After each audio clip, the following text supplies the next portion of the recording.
Começa agora o programa Bem Viver, uma prosa sobre saúde, bem-estar, comida e agroecologia. Produção Rádio Brasil de Fato.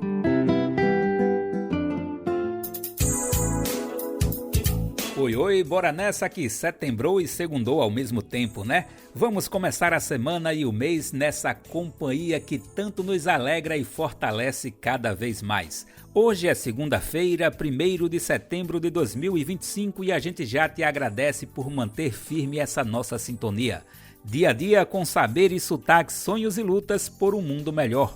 Eu sou o Daniel Lamir e com toda a equipe do Brasil de Fato preparamos mais uma edição pensando em você. E ela traz os seguintes destaques. Floresta cai, temperatura sobe. Desmatamento tropical causa 28 mil mortes anuais por calor. Vale do São Francisco. Assentamentos lutam por água e renda digna em meio à fruticultura bilionária. Soberania alimentar. Festival gastronômico na Bahia vai compartilhar sabores e saberes da luta pela reforma agrária.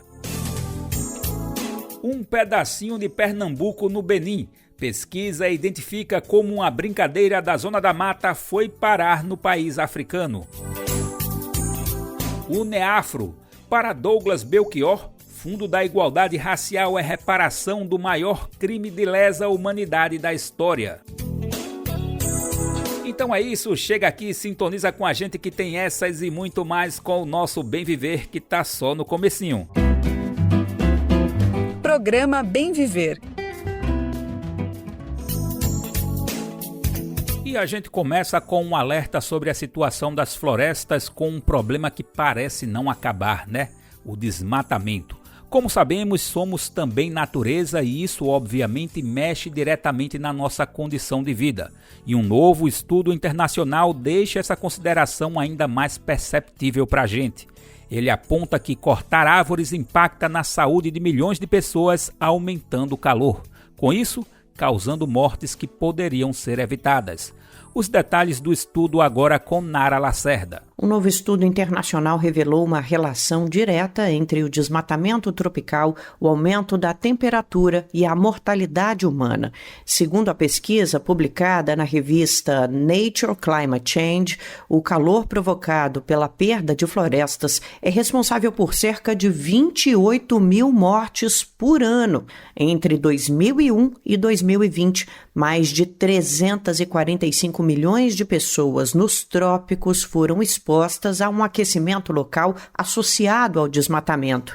A Ásia tropical é a região mais afetada, com cerca de 15.600 mortes anuais. A África registra quase 10 mil e as Américas Central e do Sul mais de 2.500 óbitos. O estudo mostra que nas áreas desmatadas a temperatura subiu em média 3 vezes mais que nas regiões com cobertura florestal intacta. Além de aumentar as mortes relacionadas ao calor, o desmatamento também afeta a capacidade de trabalho de milhões de pessoas, especialmente nas regiões de baixa renda, onde o acesso à adaptação e aos sistemas de saúde é mais limitado. De acordo com o levantamento, cerca de 2,8 milhões de trabalhadores tiveram atividades ao ar livre prejudicadas por condições extremas de calor entre 2003 e 2018. De São Paulo, da Rádio Brasil de Fato, Nara Lacerda.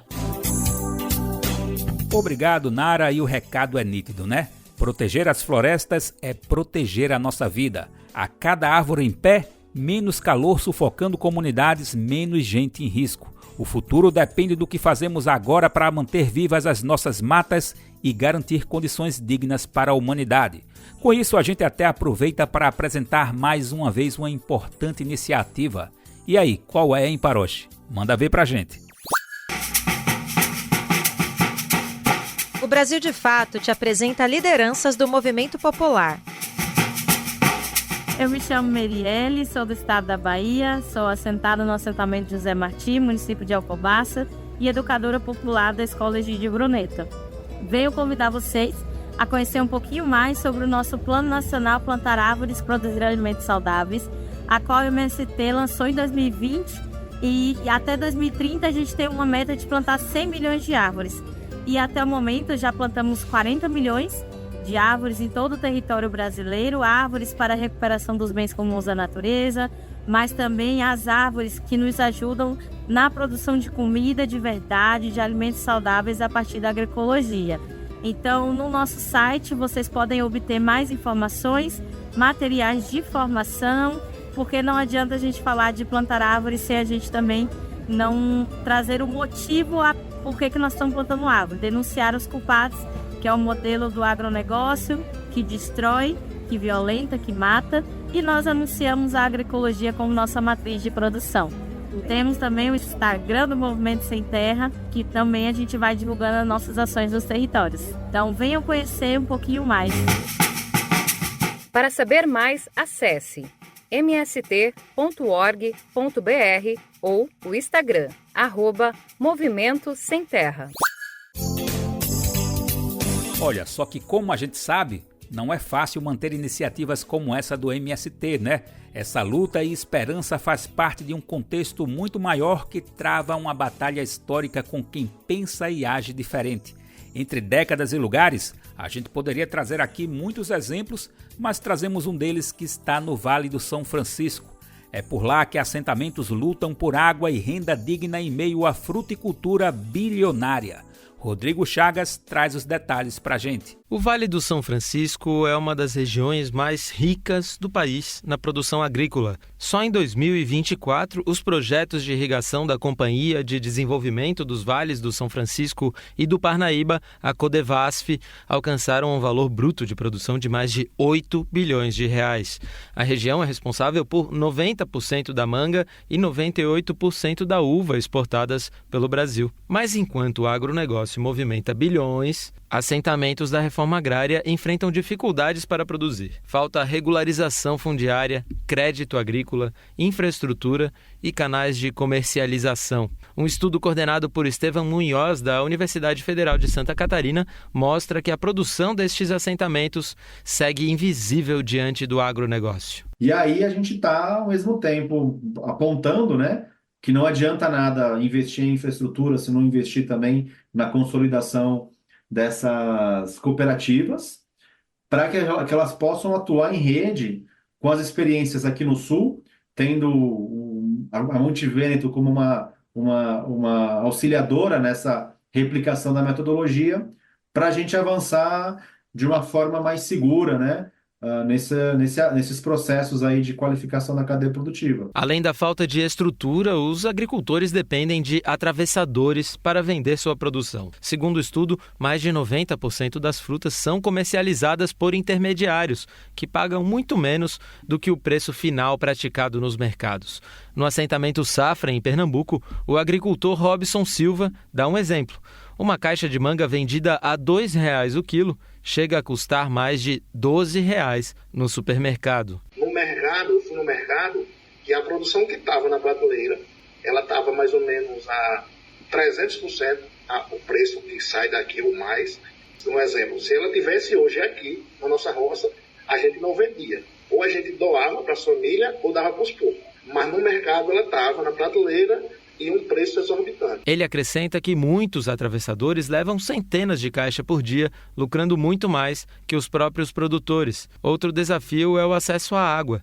Embora a região seja conhecida pela agricultura irrigada, muitos assentamentos enfrentam racionamento e não conseguem produzir. Grandes obras de irrigação beneficiaram principalmente empresas, enquanto os agricultores familiares recebem pouca atenção. Diante das dificuldades, o assentamento Safra criou uma cooperativa, que foi legalizada em 2024. A ideia é instalar uma agroindústria para polpas e derivados, além de uma packing house, um ponto de seleção e empacotamento das frutas, com um ponto de comercialização direto, sem passar pelos supermercados. Porque aí a gente não vai só exportar ou importar, a gente vai também vender ao consumidor que passa na BR, né, a um preço bem mais acessível que o mercado, né, e um produto de qualidade, um produto que não tenha tanto tempo de prateleira como é o que acontece no mercado. Mesmo com tantos obstáculos, agricultores do Vale do São Francisco reafirmam o objetivo de viver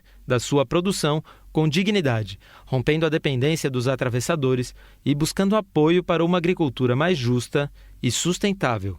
De São Paulo, da Rádio Brasil de Fato, Rodrigo Chagas.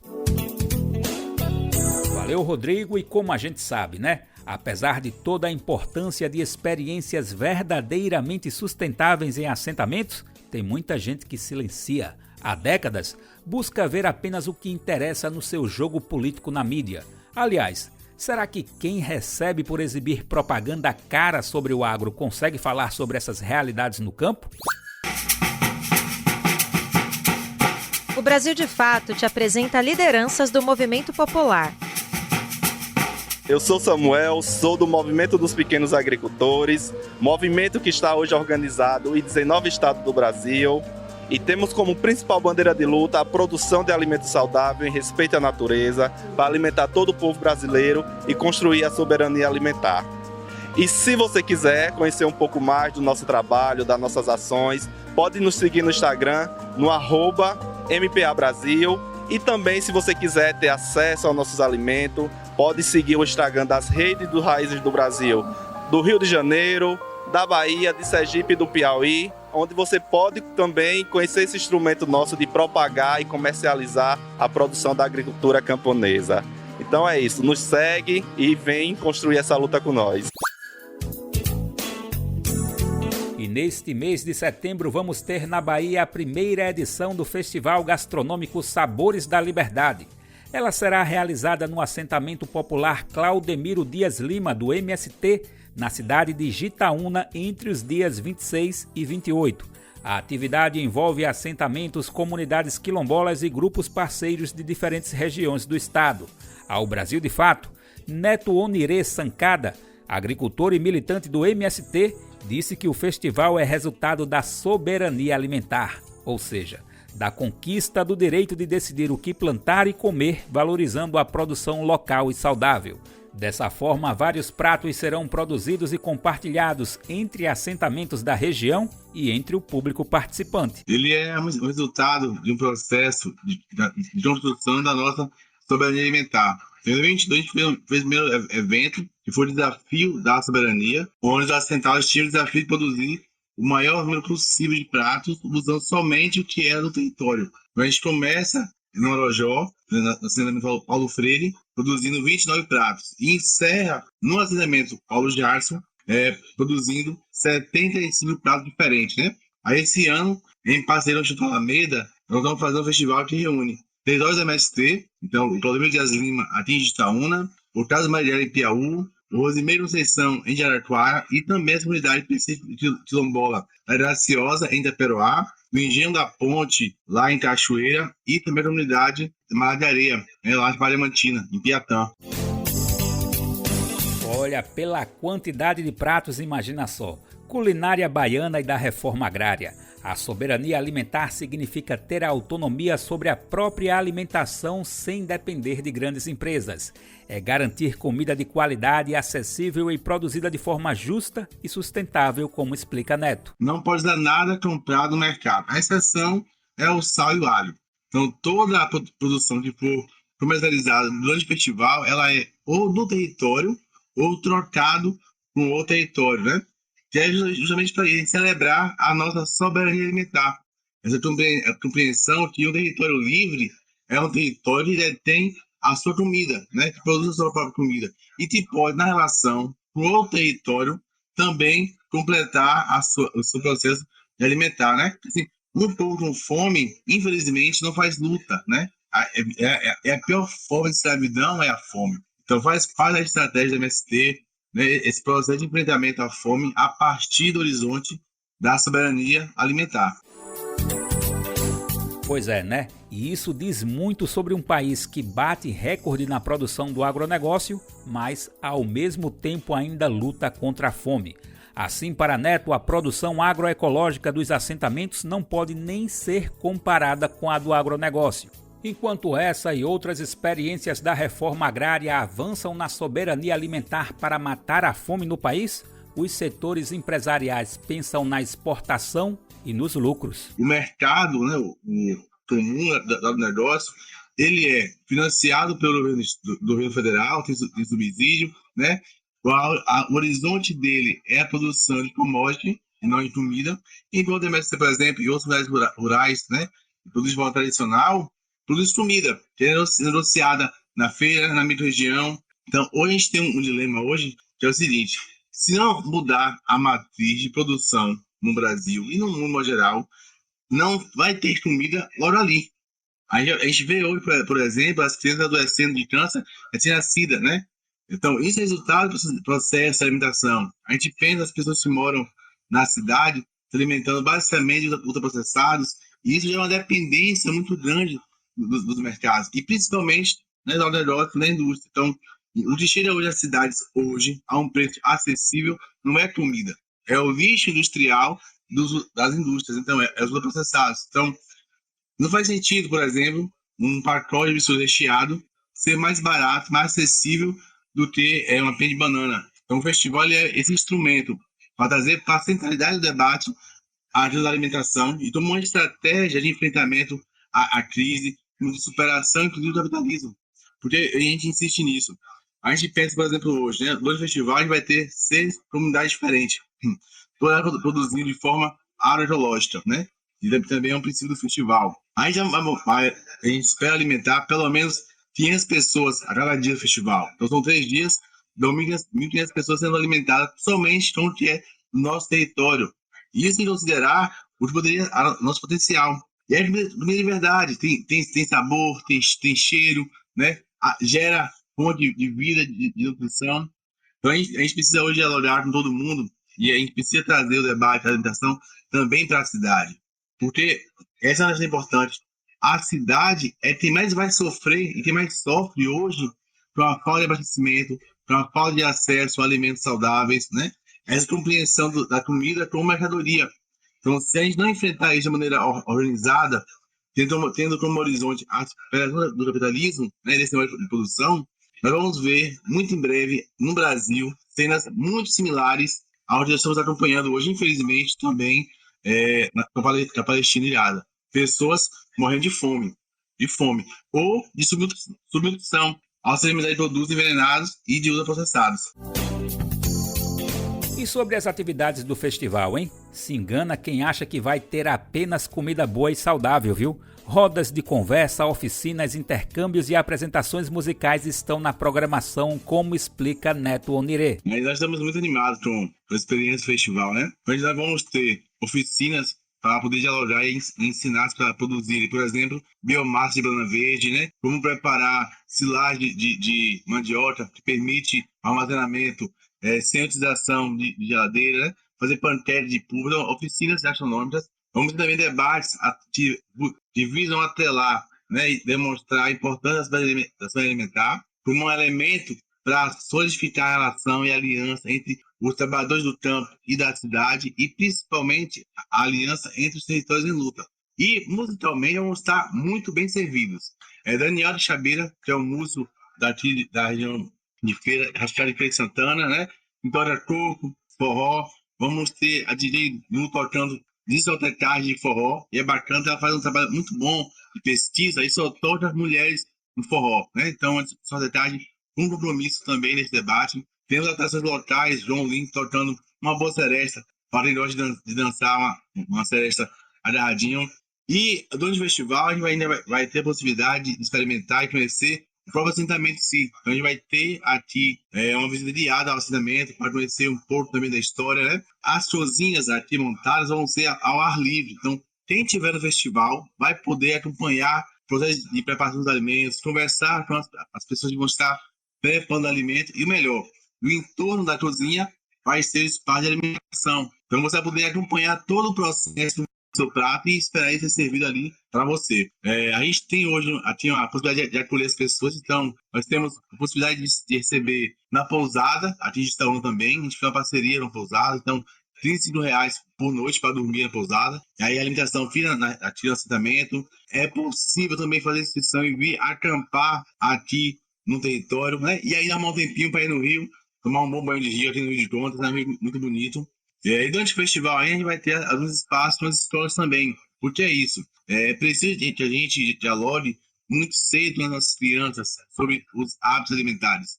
Precisamos pensar o seguinte: a gente está pensando no futuro saudável, é preciso cuidar também da geração atual, mas principalmente educar de maneira qualitativa as crianças, para que possam aprender a escolher bem sua alimentação, né? E não tem dúvidas entre escolher uma fruta, um ultraprocessado, um biscoito, né?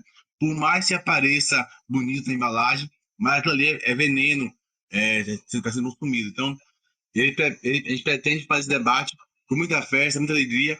Vamos ter ainda no festival Roda de Capoeira, lançamento do livro, do e-book da Feira Brígida aqui no nosso território, um livro de plantas, e também o lançamento do segundo livro da companheira Bárbara Ramos, que é escritora quilombola lá na comunidade PC quilombola da Graciosa. É um livro infantil, é o segundo livro dela, também vai ser lançado aqui durante o nosso festival.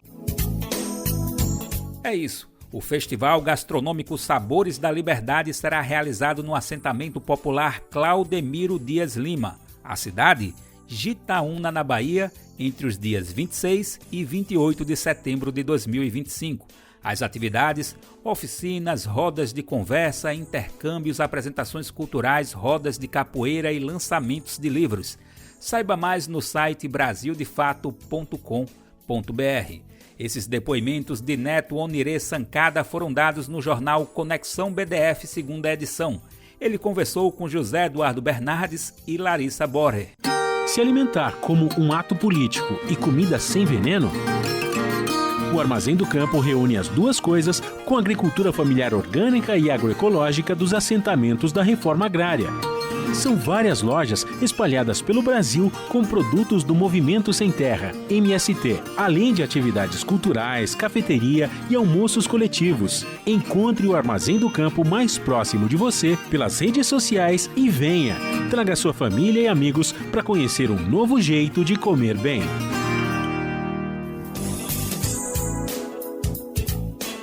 E aí, como é que tá a correria, hein? A gente sabe que tem dia que é brabo, né? Que não dá para acompanhar todas as notícias que a gente queria. Mas o BDF encontrou uma maneira de te ajudar a manter a visão popular do Brasil e do mundo e no seu tempo. É que com o nosso boletim por e-mail você recebe as principais notícias além das análises críticas e populares que só o BDF tem. Quer escolher os temas que mais combinam com você? Então é só se cadastrar no nosso site e acompanhar na sua caixa de entrada. Vai lá, dá um pulo em brasildefato.com.br/boletim. Repetindo, brasildefato.com.br/boletim. Ah, e tudo isso é de graça, viu? Não perca tempo, fique por dentro e se informe com a gente. O Brasil de Fato te apresenta lideranças do movimento popular. Olá, meu nome é Claudemiro de Almeida Cortes, sou nascido e criado aqui na Chapada dos Veadeiros, sou filho de garimpeiro e agricultor da agricultura familiar, sou um dos fundadores da Associação Cerrado de Pé, que é uma associação de coletores de semente de espécie nativa do Cerrado aqui na Chapada dos Veadeiros, com 240 famílias de coletores, 77% dos coletores são mulheres.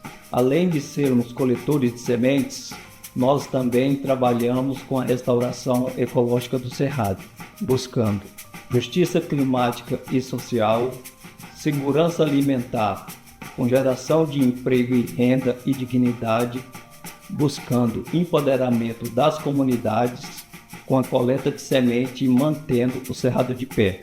E criamos uma meta de coletar e plantar sementes na mesma quantidade de estrelas no céu. E hoje vamos ter a abertura de uma exposição no CAC, o Centro de Artes e Comunicação da UFPE, a Universidade Federal de Pernambuco. Se trata da Brincantes da Burrinha nas margens do Atlântico Negro, África-Brasil em movimento diaspórico. Para quem estiver na capital pernambucana, o lançamento será às 15h no CAC. Mas para quem estiver em qualquer lugar aqui do planeta, pode ouvir agora o Conversa Bem Viver sobre o assunto. A prosa vai ser conduzida por ele, Lucas Salum, e com 2 participantes da pesquisa. Conversa Bem Viver com Lucas Salum. Uma viagem imagética, transatlântica e um potente reencontro das raízes culturais da diáspora negra que unem Brasil e África. Essa é a apresentação da exposição Brincantes da Burrinha nas Margens do Atlântico Negro, uma expedição fotográfica que investiga as raízes africanas da cultura popular pernambucana, ou seja, mostrando que os movimentos de ir e vir, eles aconteceram nos dois sentidos. Tanto a diáspora negra africana chegou no Brasil em todo o processo que a gente já conhece, marcado por muita violência, mas que trouxe uma riqueza cultural inesgotável para o nosso país, mas o movimento reverso também aconteceu por meio dos retornados, que é como são chamadas as pessoas que vieram especialmente do Benin para o Brasil e depois puderam voltar para o país de origem, mas não voltaram sozinhas, voltaram com toda essa cultura gerada aqui dentro dos quilombos e tantas outras formas de resistência negra no nosso país. Bom, essa exposição, minha gente, olha só que chique, ela já esteve no Benin e agora voltou para o Brasil, ou melhor, chegou no Brasil, em Pernambuco. A exposição está acontecendo desde o final de julho, depois vai para a Bahia, parece que vai até para o Ceará. Muitos estados e cidades vão poder se abrilhantar com essa exposição fotográfica e eu vou conversar agora com duas das responsáveis por essa exposição. Primeiro, quem conversa bem viver é Roberta Guimarães, ela que é fotógrafa especializada em estudos cinematográficos, já publicou livros, foi professora. Roberta, que alegria poder falar contigo. Obrigado pela disponibilidade por ter achado um tempinho para falar com a gente, viu? Então, olá para todos, todas e todos. É um prazer poder falar aqui no Brasil de Fato. Eu já acompanho vocês, eu gosto muito. E sempre a rádio é algo que encanta, né? Eu acho que todo mundo, porque a gente pode fazer qualquer atividade e conseguir ouvir, né? É só a magia do rádio que é capaz de fazer com que a gente consiga ver as fotografias mesmo só escutando as palavras. Bom, e agora a gente também vai conversar com uma das curadoras responsáveis por essa exposição, né? A historiadora Joana Dark Lima, ela que atua na Universidade Federal de Pernambuco, é pós-doutora em História, curadora, pesquisadora em Artes Visuais, professora adjunta do curso de Artes Visuais da UFPE.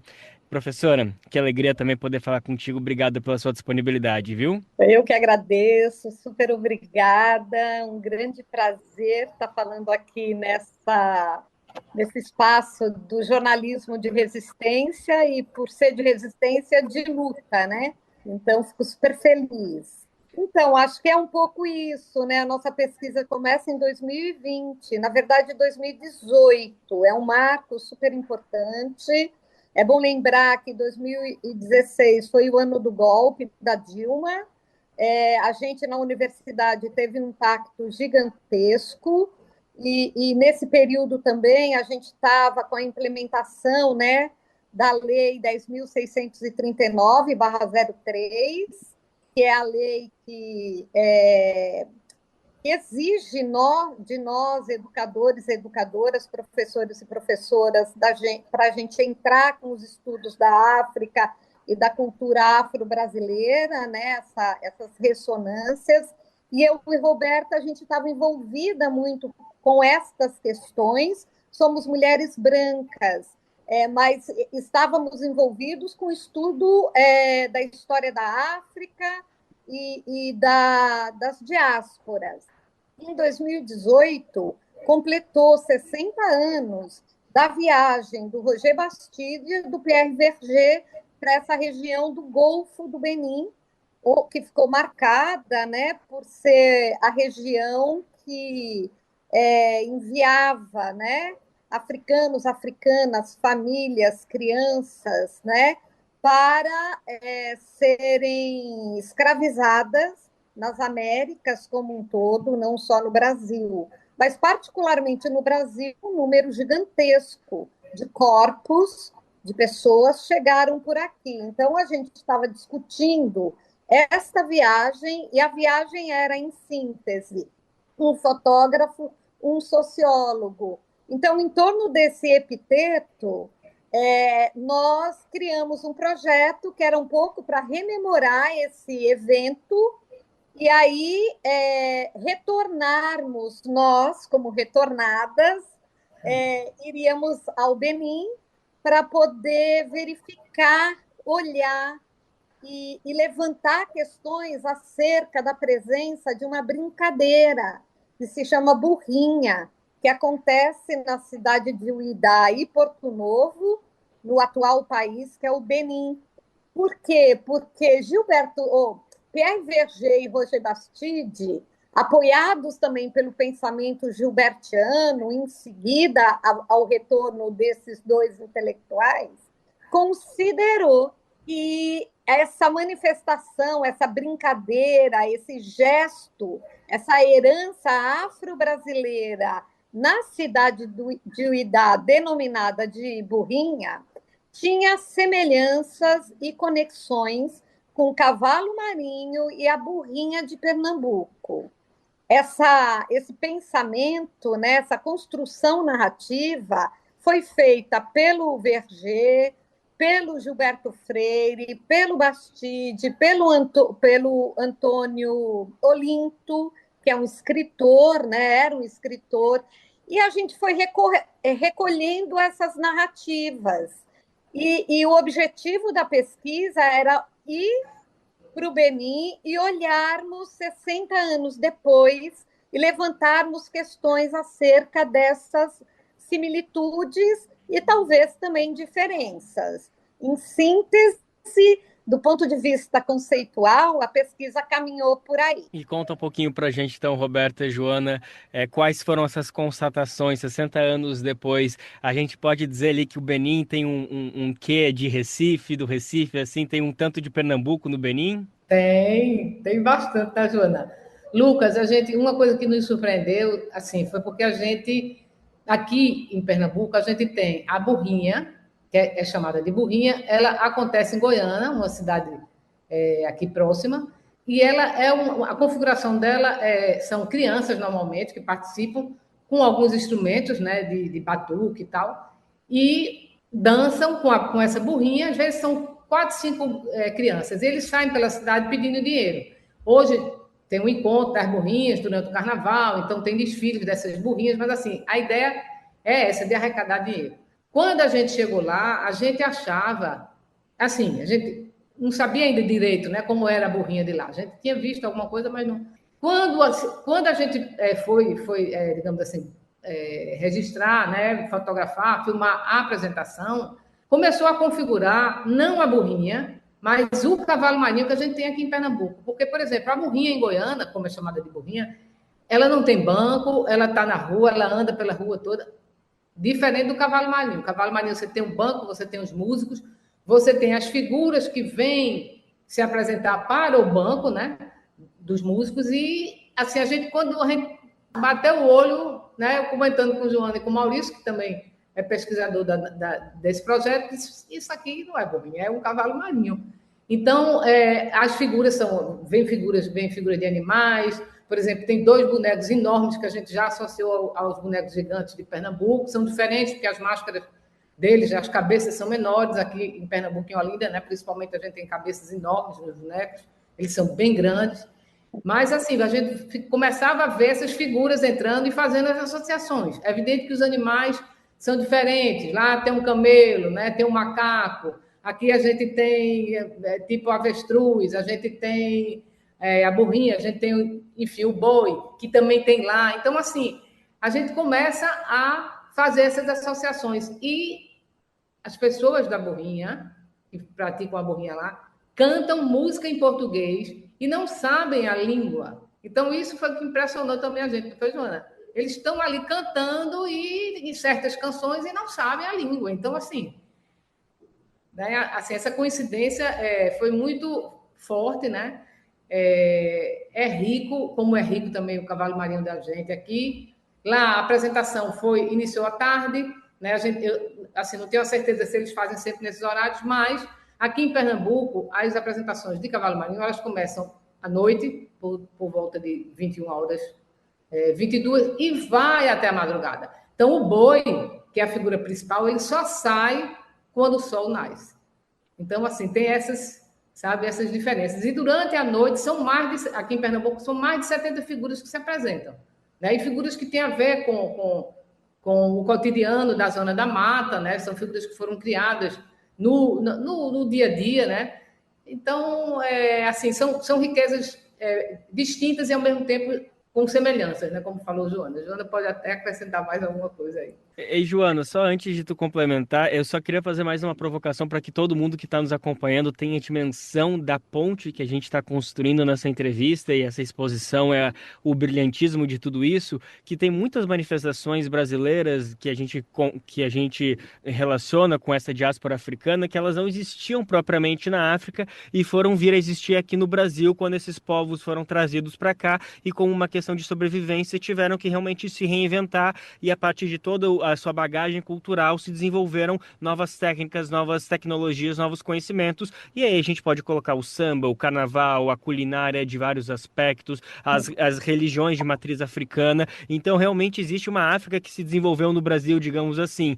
E aí o que a gente está entendendo agora é que, foi tão sábio e tão frutífero e tão inovador tudo isso, que quando esses povos conseguiram retornar, depois já num período que conseguiram a garantia de alguns direitos, que a escravidão, que eles conseguiram arrefecer um pouquinho da escravidão e puderam voltar para os seus países de origem, porque conseguiram a liberdade ou conseguiram escapar, eles levaram consigo, digamos, esse conhecimento gerado aqui por gerações passadas, né? Não necessariamente as pessoas que desenvolveram essas tecnologias, mas, digamos, os antepassados, e eles pegaram essas tecnologias e levaram de volta a ponto de se estabelecer lá e conseguiram gerar esse vínculo. Então, realmente, é por isso que não é exagero falar que sim, existe um pouco da Bahia, um pouco de Pernambuco dentro do Benin e da Nigéria também, em outros países do Golfo Africano, né, Joana? Agora, por favor, pode complementar. Não, totalmente. Acho que uma primeira coisa que eu queria situar é essa história dos retornados, não é?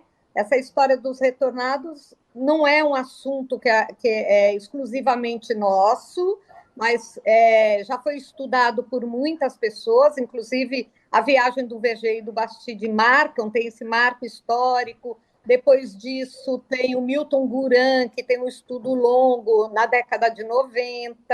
Gilberto Gil foi para lá também nos anos... na década de 90 também, tem um filme que é registro dessa passagem do Gil, etc. Um artista de Pernambuco, José Cláudio, também esteve lá. O Simplício Neto também foi para lá produzir um filme sobre os retornados.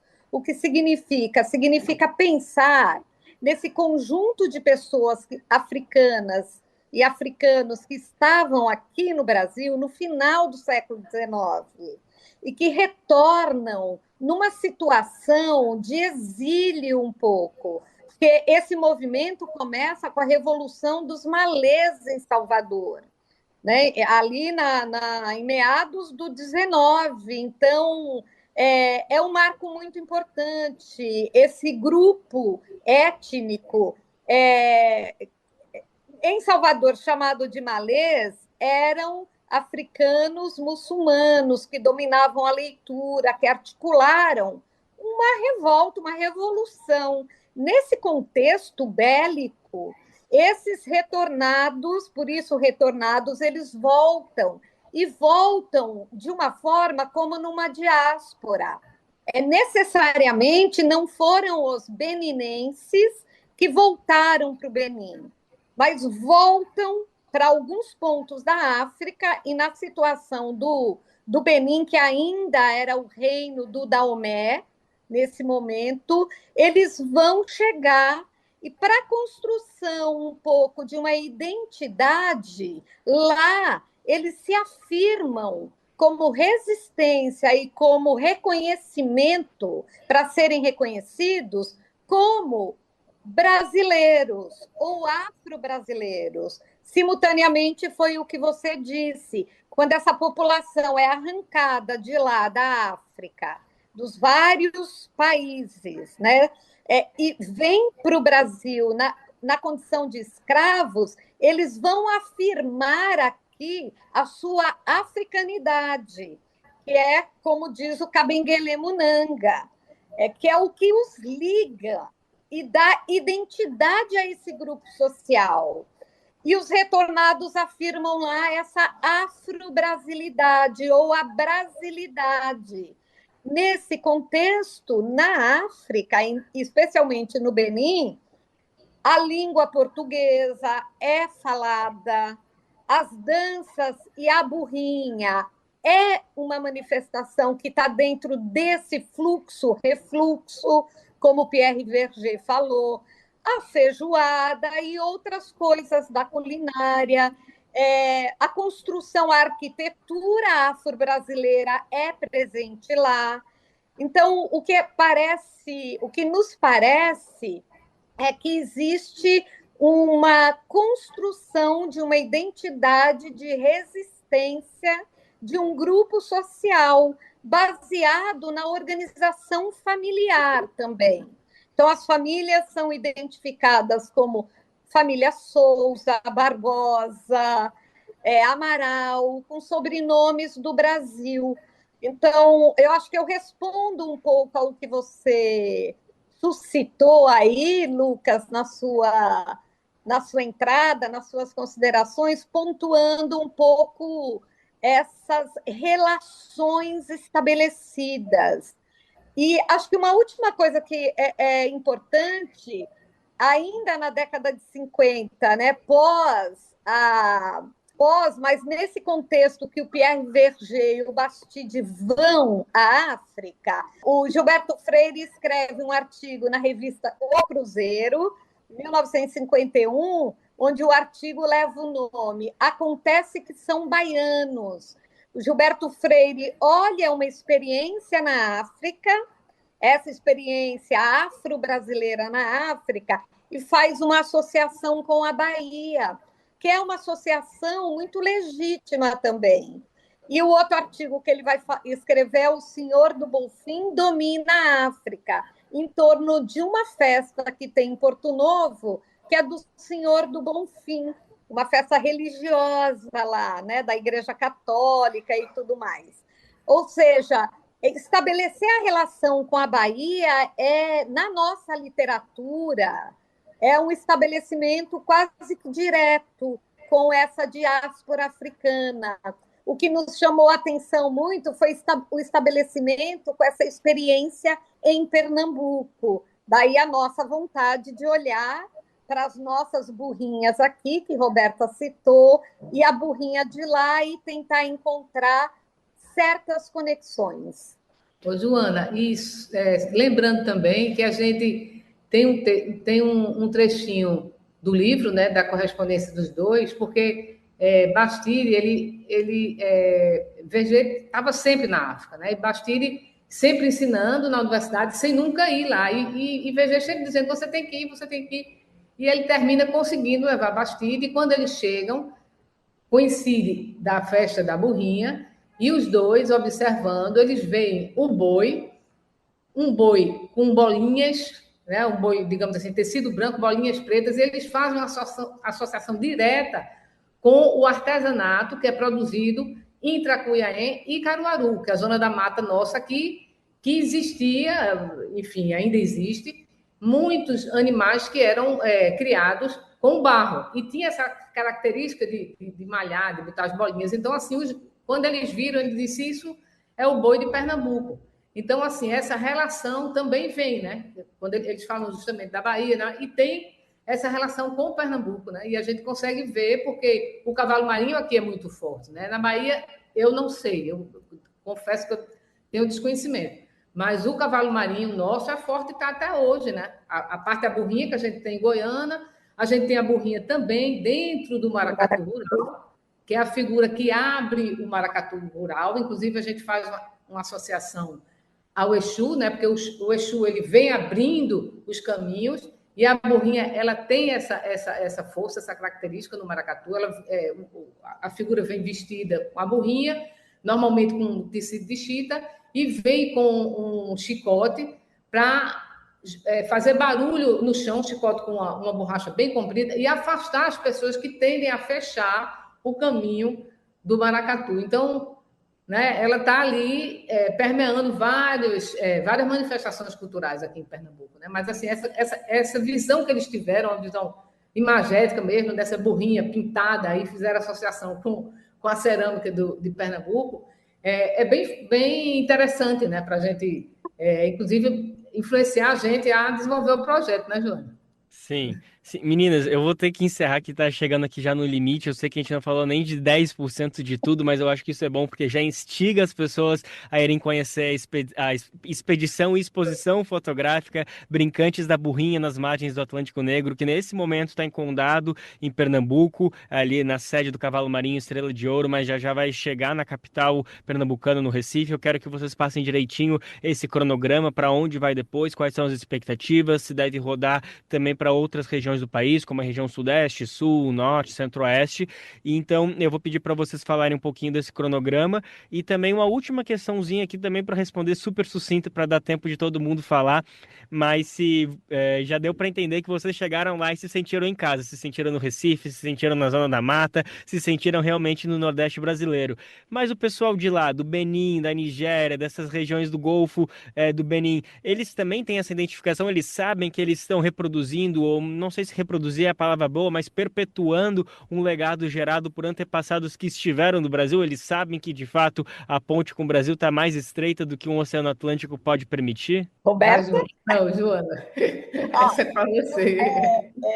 Não, legal. Eu acho que sim. Não, certamente. Eles têm eles sabem. Eles têm um conjunto de arquitetura, eles têm uma memória, né, entre lembrar e o esquecimento, tem uma necessidade política também de manter estas relações e essas tradições. Porque por conta da propriedade da terra, essas famílias de agudás, elas têm terra, elas ocupam um território e isso é sagrado. Manter um pouquinho da língua portuguesa é sagrada, porque é uma herança de uma identidade que é preciso ser mantida também do ponto de vista político, destas relações de vida, de construção de identidades, de manutenção do que é sagrado. Manter a burrinha dentro de uma família é fundamental. Às vezes há briga, há disputas em nome da burrinha entre eles. Por quê? Porque a manutenção disso também é um poder, e é um poder político e etc. Então, eles têm sim. Eu acho que a nossa ida, para terminar minha fala, reativou uma memória do corpo. E eles não conheciam um cavalo marinho. Então, o retorno que a gente deu com a exposição foi genial, porque eles conheceram o cavalo marinho, aprenderam os instrumentos musicais que tocam aqui, ouviram a música e querem levar para lá o cavalo marinho e querem vir para Recife, Pernambuco, com a burrinha deles. Isso foi bacana. Maravilha, gente. Feito isso, vamos encerrar aqui a entrevista só passando direitinho, então, qual que é o cronograma. Então, na Federal de Pernambuco, entra no comecinho de setembro, fica até o final de setembro. Em seguida não, no final de outubro, vai para a Unilab, em São Francisco do Conde, na Bahia, no Recôncavo da Bahia, uma universidade que tem relação com os países da África, uma universidade internacional com os países da África de língua portuguesa. E depois deve ir para o Ceará, para a Unilab, em Redenção, no Maciço de Baturité, no outro campus da universidade da Unilab também. A manutenção um pouco dessa relação com a África. Tá certo, então. Bom, meninas, feito esse convite, eu só tenho a agradecer primeiro Roberta Guimarães, ela que é escritora, professora, fotógrafa, especializada em estudos cinematográficos. Obrigado pela disponibilidade, por ter conversado com a gente, viu? Obrigado também, é sempre um prazer, como eu falei, falar para a rádio é uma maravilha, eu gosto bastante. Obrigado também à professora Joana Dark Lima, historiadora, ela que é pós-doutora em História, curadora, pesquisadora em Artes Visuais, África, Brasil, professora adjunta do curso de Artes Visuais da Universidade Federal de Pernambuco. Obrigado pelo teu tempo, viu? Muito obrigada, espero que quem possa ir na exposição aproveite. A exposição Brincantes da Burrinha nas margens do Atlântico Negro, uma expedição fotográfica ou exposição fotográfica que investiga as raízes africanas na cultura popular pernambucana. Conversa Bem Viver com Lucas Salum. E a gente agradece a Lucas Salum, Roberta Guimarães e Joana Dark pela conversa, tão rica e empolgante. Lembrando que a exposição fica em cartaz neste mês de setembro no Recife, mais precisamente no Centro de Artes e Comunicação, o CAC da UFPE, a Universidade Federal de Pernambuco. Por lá é só procurar o Brincantes da Burrinha nas margens do Atlântico Negro, África-Brasil em movimento diaspórico. Além disso, você pode ler a matéria sobre essa entrevista em brasildefato.com.br. E para não dizer que não falei dos streams, você também pode procurar o Conversa Bem Viver na sua plataforma preferida. E chegou aquele momento em que a gente enche o peito de orgulho e aquece o coração. Por quê? Porque vamos celebrar a rede que faz o Brasil todinho sintonizar o Bem Viver. É você aí, sou eu aqui, somos milhares de pessoas espalhadas pelo nosso Brasilzão. E todo mundo nessa parceria em cada pedacinho do país. Olha, é muita conexão, minha gente. Rádios que estão com a gente na luta, na resistência e na defesa da vida. E a gente também aproveita essa nossa frequência boa para mandar aquele abraço cheio de gratidão para cada pessoa que nos ajuda a ecoar o Bem Viver. Valeu demais por estar com a gente. E nesse embalo também temos a dizer que o que está bom pode ficar ainda melhor. Se você faz parte de uma rádio e está a fim de chegar junto, a nossa porta está sempre aberta, viu? É só dar um pulo no nosso site brasildefato.com.br, clicar em Rádio Agência e depois em Seja Parceiro. Pronto, tá tudo certinho e você nessa parceria aqui com a gente. E vamos falar agora sobre Memória, Verdade e Justiça. É que familiares de 63 famílias da ditadura militar no Brasil receberam declarações de óbitos retificadas. Os documentos foram entregues na semana passada e com a seguinte descrição no reconhecimento das mortes. A menção direta é: não naturais, violentas, causadas pelo Estado brasileiro no contexto de perseguição sistemática à população dissidente política. A cerimônia aconteceu na Assembleia Legislativa de Minas Gerais e marcou um passo simbólico na reparação histórica. As certidões substituem antigas versões oficiais, que traziam causas falsas como suicídio e acidentes. A mudança foi considerada um ato de memória, justiça e fortalecimento da democracia. Você adora ler, ama livros e gostaria de entender melhor o nosso país? Imagine receber todo mês um kit com um livro e um dossiê que te ajuda a entender a nossa sociedade hoje, por um preço baixinho e com frete grátis para todo o Brasil. Este é o Clube do Livro da Expressão Popular. Para saber mais, acesse o site expressãopopular.com.br e escolha seu plano. Assine agora! Expressão Popular. 20 anos na Batalha das Ideias.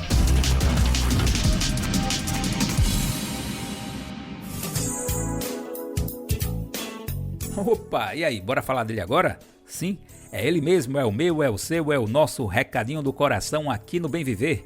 É que agora a gente compartilha aquele bilhete sonoro de toda a equipe do Brasil de Fato.